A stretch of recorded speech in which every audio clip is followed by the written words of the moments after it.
അതെ, നിന്നെ വിളിക്കാനാ ഞാൻ ഫോൺ എടുത്ത് നമ്പർ ഞെക്കിയത്. അപ്പൊ അത് മോന്റെ ഫോണിലേക്ക് ആയിപ്പോയി. മോൻ വളരെ സന്തോഷത്തിലാണല്ലോ. കുറേ നേരം സംസാരിച്ചു എന്നോട്. ആണോ? നിങ്ങക്ക് സന്തോഷത്തിന് കുറവെന്താ അല്ലേ? അതെ. ഇതെന്തു പറ്റി നിനക്ക്? ഒന്നുമില്ല. സാധാരണ ഫോൺ എടുത്താ ഒരു 100 ചോദ്യം ഒന്നിച്ച് ചോദിക്കുന്നതാണല്ലോ. ഇതെന്താ മുക്കലും മൂളലും മാത്രം?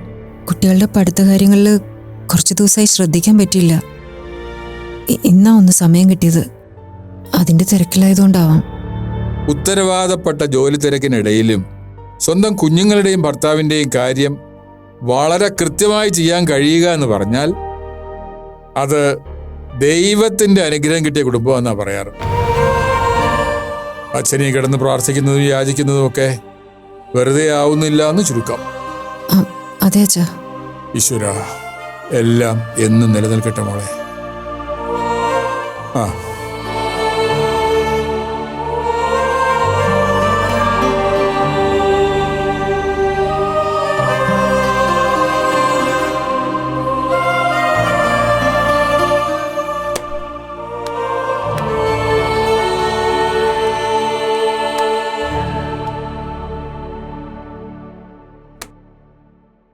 താങ്ക്സ്. എന്തിന്? അച്ഛനെ ഒന്നും അറിയിച്ചില്ലല്ലോ. അറിഞ്ഞിരുന്നെങ്കിൽ വീണുപോയനെ. മോൻ നല്ല സന്തോഷത്തിലാണല്ലോ എന്ന് അച്ഛൻ ചോദിച്ചു.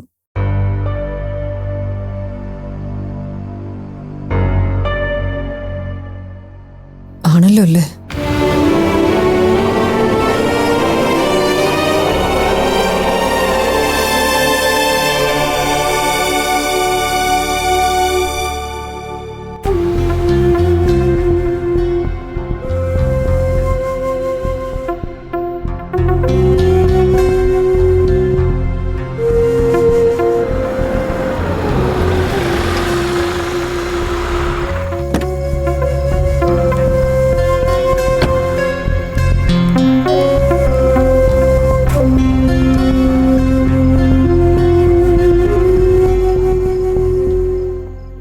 രഞ്ജിത്ത് ഇത്രയും നേരം?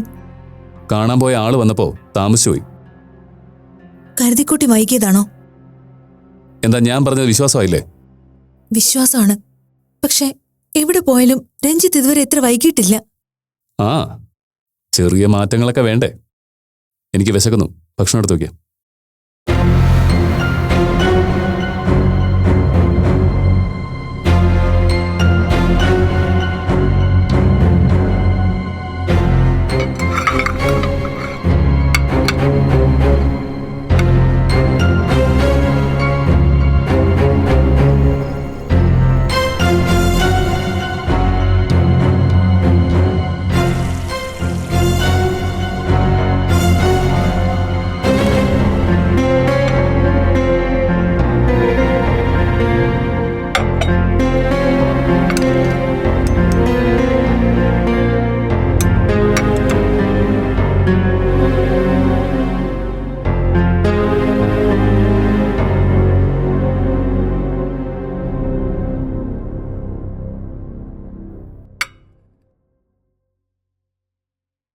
കഷ്ടമാണ് രഞ്ജിത്ത്. ഇത്തിരി ഇല്ലാത്തൊരു കുഞ്ഞ് എന്തോ വിവരക്കേട് വിളിച്ചു പറഞ്ഞു. അതിന് നമ്മൾ തമ്മിൽ ഇങ്ങനെ ആവുമെന്ന് പറഞ്ഞ ഞാൻ ഇത്രയും നേരം ഇവിടെ ഏത് അവസ്ഥയിലിരുന്നെന്ന് രഞ്ജിത്തിന് അറിയോ? രഞ്ജിത്ത് ഞാൻ പറയുന്നത് കേൾക്കുന്നുണ്ടോ? ഇങ്ങനെ എന്നെ അവഗണിക്കണ്ട രഞ്ജിത്ത്. ഞാൻ ഭക്ഷണം കഴിക്കാൻ ഇരുന്നിട്ടില്ല, കഴിച്ചിട്ടില്ല. ഒരു വാക്ക് ചോദിച്ചോ? താനിരുന്ന് കഴിക്ക്.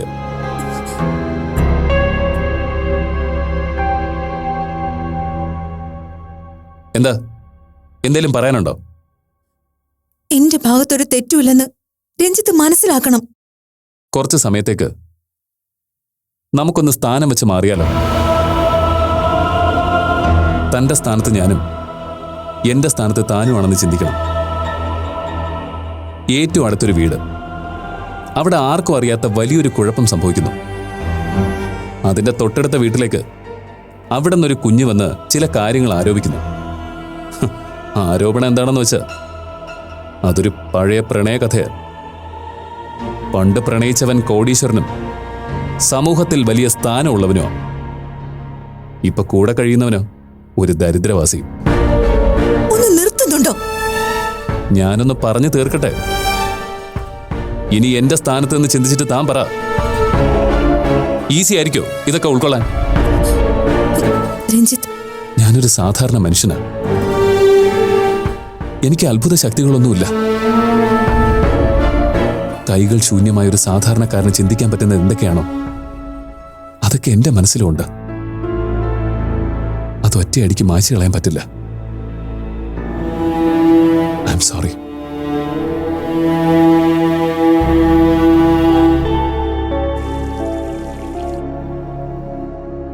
രഞ്ജിത്ത്, ഭക്ഷണം കഴിച്ചു തീർക്ക്.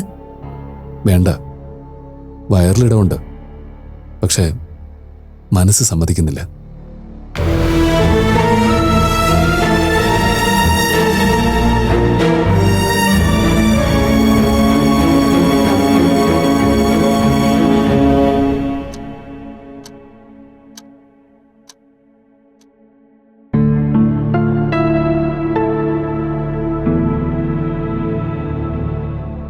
സുമ, മാഡം, മക്കളെ രണ്ടുപേരെയും ഭക്ഷണം കഴിക്കാൻ കുറെ നേരം ചെന്ന് വിളിച്ചു, വന്നില്ല. നീ കഴിച്ചു കിടന്നു. അവരെ ഞാൻ വിളിച്ചോളാം. ആ.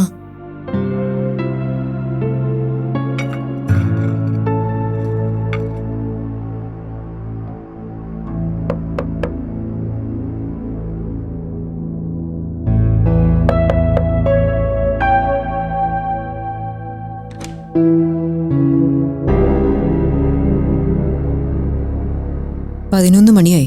ഭക്ഷണം കഴിക്കണ്ടേ? ഓ, ഞാനത് മറന്നുപോയി. ഞാൻ മക്കളെ വിളിക്കട്ടെ?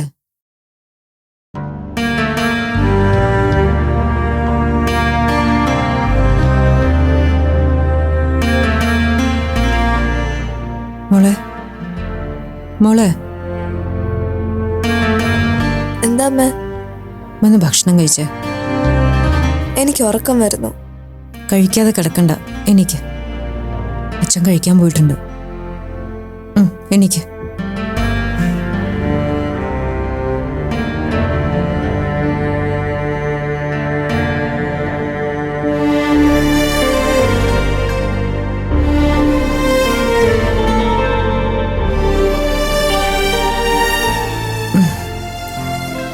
ഉറങ്ങിയില്ല അല്ലേ ഇതുവരെ? വാ, ഭക്ഷണം കഴിക്കാം. എനിക്ക് വേണ്ട അമ്മേ. ആ ഒന്നും പറഞ്ഞാൽ ശരിയാവില്ല. അച്ഛനും ചേച്ചിയും കാത്തിരിക്കുക. വാ, വേം വാ. അവര് കഴിക്കട്ടെ, എനിക്ക് പിന്നെ മതി. അങ്ങനെ പറഞ്ഞാൽ പറ്റില്ല. വാ മോനെ. വാടാ.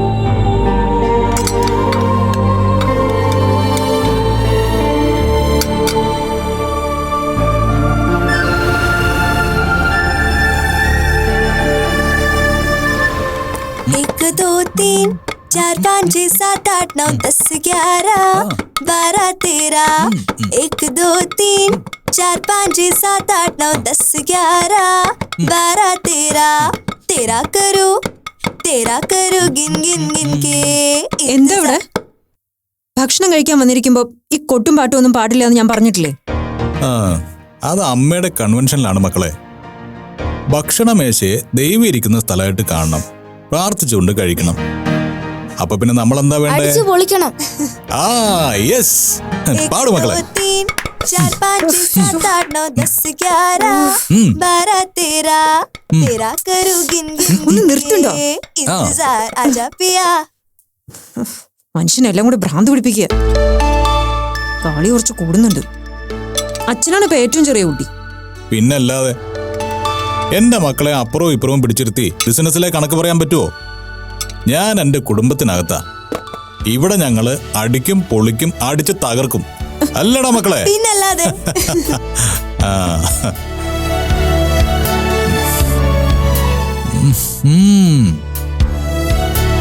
ദാ. നീ വാ. ആ. ഓ,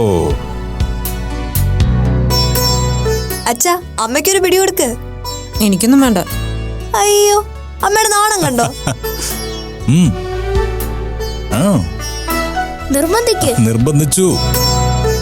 അമ്മ ഞങ്ങളുടെ കൂടെ ഇല്ലാതിരിക്കുമ്പോഴേ അച്ഛൻ അമ്മയ്ക്ക് വാരി കൊടുക്കുന്നത് ഞാൻ കണ്ടിട്ടുണ്ട്. ഞാനും കണ്ടിട്ടുണ്ട്. രക്ഷയില്ലടോ, ഇനി കഴിക്കാതെ ഒരു വഴിയില്ല. കഴിക്കും.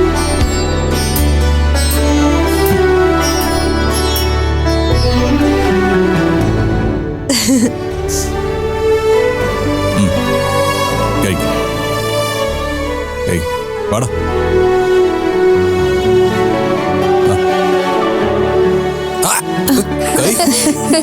വേറെല്ലാം കൂടെ തിന്നോടാ നീ.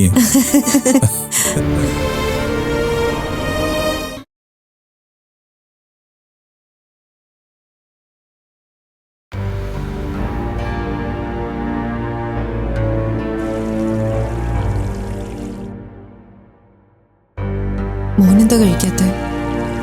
അവരൊക്കെ കഴിച്ചു കഴിഞ്ഞത് കണ്ടില്ലേ? മോൻ കഴിക്കേ. വേണ്ട അമ്മേ, വിശക്കുന്നില്ല. എന്താ മോനേത്? നമ്മളെ സന്തോഷമൊക്കെ പോയല്ലേ അമ്മേ? എല്ലാം ഞാൻ കാരണമല്ലേ? അതൊക്കെ അമ്മ പറഞ്ഞു തീർത്തില്ലേ? ഇനി അതൊന്നും ഓർക്കണ്ട. അമ്മ വാരിത്തരാം മോന്.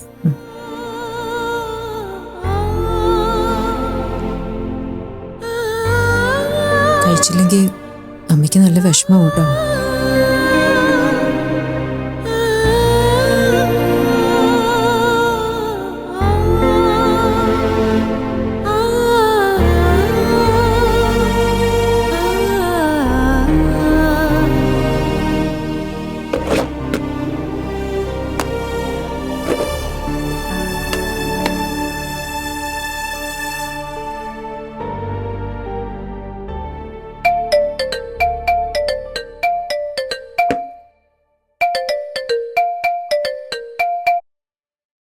ഹലോ.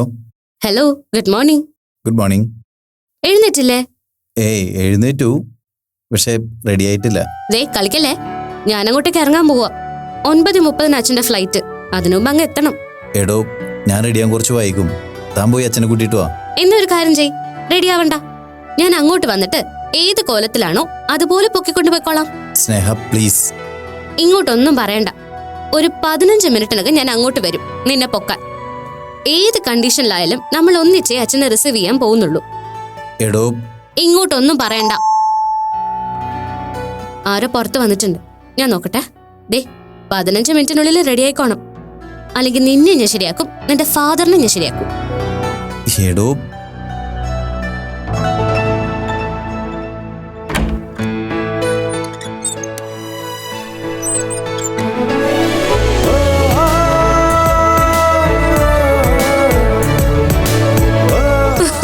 അച്ഛൻ ഗുഡ് മോർണിംഗ് മൈ ഡിയർ.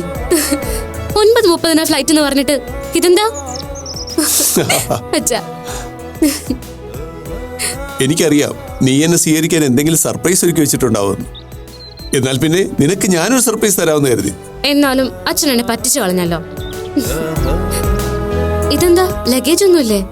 ആഹാ, അച്ഛൻ പ്രവാസ ജീവിതം അവസാനിപ്പിച്ചു വരുമ്പോ ലഗേജിലേക്കാ നോട്ടം. ഡോക്ടറായാലും സാധാരണക്കാരിയായാലും അതിലൊന്നും ഒരു വ്യത്യാസവും ഇല്ല. അതുകൊണ്ട് ചോദിച്ചതല്ല. സാധാരണ അച്ഛൻ വരുമ്പോ ഇങ്ങനെയല്ലല്ലോ. ലഗേജ് ഒക്കെ നാളെ വന്നോളും. ആ, നീ വാ.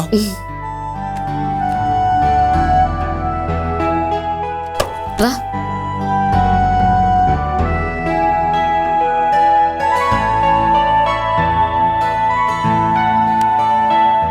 കൊള്ളാലോ, എല്ലാം വൃത്തിയും വെടിപ്പുമായി അടുക്കി വെച്ചിട്ടുണ്ടല്ലോ. ആ, അപ്പൊ പഠിച്ചു അല്ലേ? അതോ ആരെങ്കിലും നിർത്തി ചെയ്യിച്ചാണോ? ആ, പിന്നെ ഇവിടെ 10-20 പണിക്കാരുണ്ട്. ചോദിക്കുന്ന ചോദ്യം കേട്ടില്ലേ? ഞാൻ എന്ത് വൃത്തിയായിട്ടേ വീട് കൊണ്ടു നടക്കുന്നെന്നറിയോ? ആ, ചായ, കാപ്പി, ജ്യൂസ്, വെള്ളം, ഏതാ വേണ്ടേ? ഇതെന്താ കോഫി ഷോപ്പോ? പാറാ. അതിനൊക്കെ ഇനി ഇഷ്ടം പോലെ സമയമുണ്ടല്ലോ.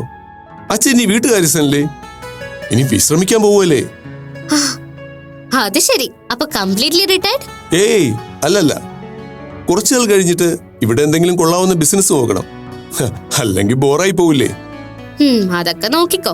ഇനി ഉത്തരവാദിത്തങ്ങളൊക്കെ തീർത്തിട്ട് മതി പുതിയൊരു ബിസിനസ്സിലേക്ക് കയറുന്നത്. ഉത്തരവാദിത്വം? എന്തുത്തരവാദിത്വം? ഉത്തരവാദിത്വമൊന്നും ഇല്ലേ? പ്രായം തികഞ്ഞൊരു മകളുണ്ട്. നല്ലൊരു ചെക്കന് കണ്ടുപിടിക്കണ്ടേ? അവളുടെ കല്യാണം നടത്തണ്ടേ? അങ്ങനെ ചില ആഗ്രഹങ്ങളൊക്കെ ഉണ്ടോ? പിന്നല്ലാതെ. എന്തൊരു ചോദ്യം ഇത്? ഞാൻ നിന്നെ മെഡിക്കൽ കോളേജിൽ ചേർക്കാൻ പോയ ദിവസം ഓർമ്മയുണ്ടോ? അന്ന് ഞാനൊരു തമാശ പറഞ്ഞു, കൂട്ടത്തിൽ ഏതെങ്കിലും കൊള്ളാവുന്ന ഒരുത്തനെ കണ്ടുപിടിച്ചോളാൻ. അന്ന് നീ എന്താ പറഞ്ഞേ? എനിക്കങ്ങനെ ഒരു കോന്തര വേണ്ട, ഞാൻ തരിത്തടിയായിട്ട് മരണം വരെ ജീവിച്ചോളാം. അതൊക്കെ പണ്ടല്ലേ. കാലം മാറുന്നതനുസരിച്ച് മനുഷ്യന് മാറില്ലേ? എന്നാ കേട്ടോ, അച്ഛന്റെ ഫസ്റ്റ് പ്രയോറിറ്റി നിന്റെ കല്യാണമാണ്. ഒന്ന് കുളിച്ച് റെഡിയായിട്ട് നേരെ മാട്രിമോണി സൈറ്റിലേക്ക് ഒരു കയറ്റമാണ്. ഇന്ന് വൈകുന്നേരത്തിന് മുമ്പ് നമുക്ക് കണ്ടുപിടിച്ചേക്കാം. അത്രയ്ക്ക് തിരക്കൊന്നും വേണ്ട, പതിയെ മതി. പതിയെ മതി എന്ന് പറഞ്ഞാൽ ഇന്ന് വൈകുന്നേരം വേണ്ട, നാളെ രാവിലെ മതിയെന്നാണോ? എന്താച്ചാ? ഏയ് ഒന്നുമില്ല. പറയച്ചാ. നിന്റെ വിവാഹകാര്യമൊക്കെ പറയുമ്പോ ഞാൻ എന്തായിരിക്കും ചിന്തിക്കുകയെന്ന് നിനക്കറിയില്ലേ? അമ്മ. യെസ്. ഇപ്പൊ കൂടെ ഉണ്ടായിരുന്നെങ്കിലേ ഒരു 100 അഭിപ്രായം പറഞ്ഞേനെ, വല്ലാത്ത തിടുക്കം കാണിച്ചേനെ. അതൊരു രസമായിരുന്നു, ആ തിടുക്കവും സംസാരവും ബഹളവും ഒക്കെ. എനിക്കധികം കാണാൻ ഭാഗ്യം ഉണ്ടായില്ലല്ലോ അമ്മേ. ഞാൻ ഓർക്കും ഇടയ്ക്ക് കരച്ചില് വരുമ്പോ വായിച്ചു കളയും.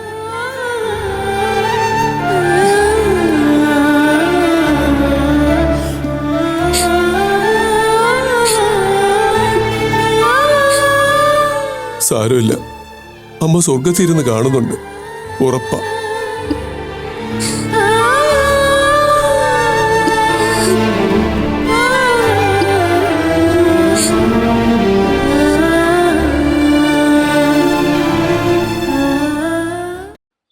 ഇല്ല, അത് 11ന് ശേഷം നോക്കാം.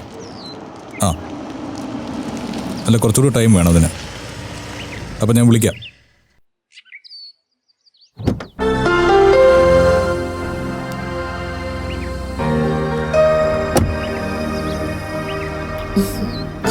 Good morning Sarang sir. Good morning. ആരാ? ഞാൻ സ്നേഹ. സ്നേഹയോ? എനിക്കൊരു ഫ്ലാറ്റ് വേണമായിരുന്നു. ഐ എം സോറി, അത്തരം കാര്യങ്ങളൊക്കെ ഓഫീസിലാണ്. പക്ഷേ ഓഫീസിൽ വരാൻ എനിക്ക് നേരമില്ല. എനിക്കൊരു കൊച്ചു ഫ്ലാറ്റ് മതി, ഒരു 1000 സ്ക്വയർ ഫീറ്റ് ഒക്കെ ഉള്ള. സിറ്റിയുടെ ഒത്ത നടുക്കായിരിക്കണം. ഒരു 15ാം നിലയുടെ മുകളിലൊക്കെ ആണെങ്കിൽ വളരെ സന്തോഷം. അവിടെ ഇരുന്ന് സിറ്റി മൊത്തം കാണാമല്ലോ. അതിനിപ്പോ എന്ത് കോസ്റ്റ് വരും? സി, അതൊക്കെ നോക്കിയാലേ പറയാൻ പറ്റൂ. ഇവിടെ ഞാൻ ബിസിനസ് കാര്യങ്ങളൊന്നും എന്റർടൈൻ ചെയ്യാറില്ല. ഇതെന്തൊരു മനുഷ്യനാ! രാവിലെ തന്നെ ഒരു പെൺകൊച്ച് കൊള്ളാവുന്ന ഒരു ബിസിനസ് ആയിട്ട് മുന്നിൽ വന്നു നിന്നപ്പോ എനിക്ക് താല്പര്യമില്ല, വന്ന വഴിക്ക് പൊയ്ക്കോന്ന് പറയുന്ന ഒരാളെ ആദ്യമായിട്ട് ഞാൻ കാണുക. അല്ല, ഈ ആറ്റിറ്റ്യൂഡും വെച്ച് ഇത്രയും വലിയ ബിസിനസ് സാമ്രാജ്യം എങ്ങനെയാ ഉണ്ടാക്കിയത്? സമ്മതിക്കണം. കുട്ടി, ആവശ്യക്കാരിയാണെങ്കിൽ ഓഫീസിൽ തന്നെ വന്നോളൂ, ഞാൻ അഡ്രസ് തരാം. അതിനൊന്നും എനിക്ക് സൗകര്യമില്ല. അങ്ങനെയാണെങ്കിലേ താങ്കളുടെ ഫ്ലാറ്റ് എനിക്ക് വേണ്ട. ആയിക്കോട്ടെ. അല്ല, ഈ വീട്ടിൽ മറ്റാരും ഇല്ലേ? അതോ കോട്ട പോലൊരു വീടും കെട്ടി അതിന്റെ പുറത്തിങ്ങനെ കാവല് നിൽക്കണോ? കുട്ടി പ്ലീസ്, എന്തിനാ വെറുതെ എന്റെ പേഴ്സണൽ കാര്യങ്ങൾ ഇടപെടുന്നേ? മനുഷ്യര് പരസ്പരം ചില കാര്യങ്ങളിലൊക്കെ ഇടപെടില്ലേ? പക്ഷെ എനിക്ക് എന്റെ കുടുംബകാര്യങ്ങളിൽ മറ്റൊരാൾ ഇടപെടുന്നതിൽ താല്പര്യമില്ല. എന്ത് ചെയ്യാനാ? എനിക്കാണെങ്കിൽ ഈ അന്യരുടെ കുടുംബ വിഷയങ്ങളിൽ തലയിട്ടില്ലെങ്കിൽ ഒരു സമാധാനം കിട്ടില്ല. അതൊക്കെ പോട്ടെ. എവിടെ സാറിന്റെ ഭാര്യയും മക്കളും ഒക്കെ? ഞാനൊന്ന് കാണട്ടെ. നിക്ക്, ഇവിടെ നിക്ക്. എന്താ കുട്ടിയുടെ ഉദ്ദേശം? വീട്ടിനകത്തേക്ക് കയറണ്ട. സാറേ, മേഡത്തിന് അറിയാവുന്ന കുട്ടിയാ. അന്ന് അച്ഛനും അമ്മയും ഉണ്ടായിരുന്നപ്പോ വന്നെന്ന് പറഞ്ഞില്ലേ ഡോക്ടർ സ്നേഹ? അതെ, ഞാൻ ആദ്യമായിട്ട് വന്നു കയറിയപ്പോഴേ എല്ലാവർക്കും ഒരു സർപ്രൈസ് കൊടുത്തിരുന്നു. അന്ന് സാറ് മാത്രമാ ബാക്കിയായത്. എന്നാ പിന്നെ ബാക്കിയുള്ളത് സാറിനായിക്കോട്ടെ എന്ന് കരുതി. പക്ഷെ ഞാൻ സമ്മതിച്ചു കേട്ടോ, ബിസിനസിന്റെ കാര്യത്തിലും പക്ക, കുടുംബത്തിന്റെ കാര്യത്തിലും പക്ക. A perfect man. ഡോക്ടർ മൈഥിലിക്ക് ഇതിനേക്കാളും ചേരുന്ന ഒരു ജോഡി കിട്ടാനില്ല. അല്ല, ഇനി അകത്തേക്ക് പോവാലോ അല്ലേ? കുടുംബ വിഷയത്തിൽ അത്യാവശ്യം തലയിടാലോ അല്ലേ?